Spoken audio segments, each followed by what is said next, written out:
எப்படியாச்சும் ஹீரோ ஆகணும், அதுதான் நம்ம ஆசை. ஆகிறோம். இப்போ பார்த்தீங்கன்னா நம்ம மெரினா பீச்சுக்கு வந்திருக்கோம். 12 மணிக்கு பிரியாணி சாப்பிட போகிறோம். கரெக்டாக மணி 12 மணி ஷார்ப்பாக கரெக்டாக மெரினா பீச்சில் தான் இருக்கிறோம். ஒருத்தர் கூட இல்லைங்க, யாருமே இல்லை. ஏதோ நாய் தான் பார்த்து தூங்கிட்டு இருக்குது. மெரினாவில் பிரியாணி சாப்பிட்டு வந்திருக்கோம். சாப்பிட்லாமா பாருங்க, காட்டுறேன்.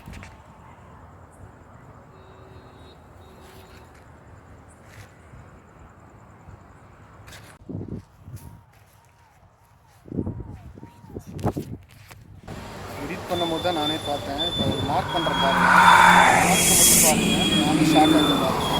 என்ன கமெண்ட் பண்ணேன். லைட்டாக பயமாக இருக்குது. பீச்சே சைலண்ட்டாக இருக்குது. பிரியாணி ஆரம்பிக்கலாமா சாப்பிட? ஆரம்பிச்சு யாருமே இல்லை. ஏதோ பார்த்துட்டுடா 4 பேர் நடந்து வராங்க, அவ்வளோதான் பசங்க.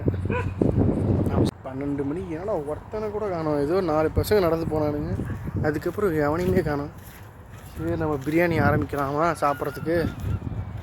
நாய் தான் கத்திட்டு இருக்குது, ஒருத்தனையும் காணும். என்னடா எனக்கு சாப்பிட எடுத்துருக்குண்டா. ஒரு நாய் வேற பார்க்குது. எடிட் பண்ணும்போது தான் தருவானா தரமாட்டாமா தெரிய வேணாமாடா மட்டும் பாருங்க. நானும் ஷாக் ஆகிட்டேன். பார்த்துட்டு போயிட்டே இருக்கணும் போல இருக்குது. ரொம்ப தூரமாக இருக்கும் போல. தாண்டி அங்கேயும் நிறைய கடலாம் இருக்குது, அதெல்லாம் தாண்டி தான் பீச் இருக்குது போல இருக்குது. அலையே தெரிய மாட்டேங்குது. இன்னும் உள்ளே போயிடலாம் நடந்து லாஸ்ட் வரைக்கும். கடலை பார்க்கலாம். ஆனால் என்ன வண்டி நிறுத்திருக்கிறேன், அங்கே தெரியுது அவங்களுக்கு. அதனால் வண்டி மிஸ் ஆகிருமோன்னு பயமாக இருக்குது. எவனா எடுத்துகிட்டு ஒரு செகண்டு தான் கீயை போட்டு எடுத்துகிட்டு போயிட்டு வாங்களோ. டூப்ளிகேட் கீ போட்டு ஒரு செகண்டு தான் காணாமல் போயிடுச்சுன்னா நான் சும்மா நடந்து தான் போகணும். வண்டி தான் வேலையே அதை நம்பி தான் இருக்குது. அதுதான் பயமாக இருக்குது உள்ளே லாங் நடக்கிறதுக்கு. சரி நாம் சாப்பிட ஆரம்பிக்கலாமா? கை கழுவி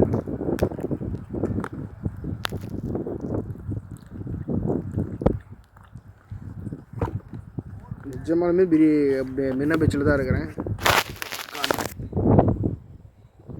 மெரினா பீச்சே தான் ஆப்போசிட்டில் கட்டுதா உங்களுக்கு என்ன பில்டிங்னு.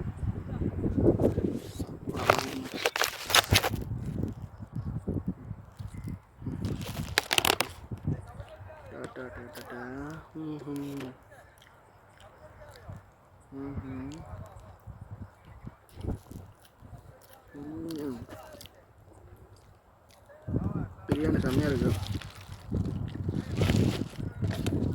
ரைத்தா ஸ்வீட் இருக்குங்க. ஸ்வீட்டு சாப்பிடலாமா? சாப்பிட்டு பார்க்கலாம்.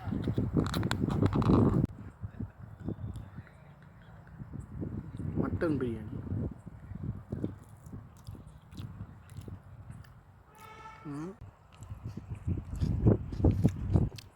நான் சாப்பிட்லாம். பிரியாணி சாப்பிட்றீங்களா? ஆமாம். இல்லை நான் உள்ளெல்லாம் போகல, சும்மா சாப்பிட்டுக்கிற மாதிரி தான். சரி, அதெல்லாம் ரொம்ப ஸ்பீடாக அடிக்குமா நைட் டைமில். உள்ளே இறங்காதீங்க, போய் பார்க்காதீங்கிறாரு. சரி நான் இல்லை பிரியாணி வேணாம் கேட்டவன் வேணாங்கிறாரு. அவங்களாம் சாப்பிடுவோம்.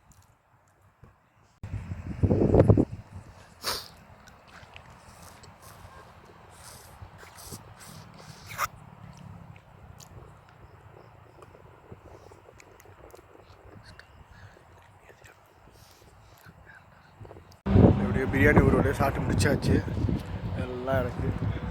அவ்வளோதான். இப்போ க்ளீனிங் ப்ராசஸ். சுத்தமாக வச்சுக்கோ ஃபஸ்ட்டு.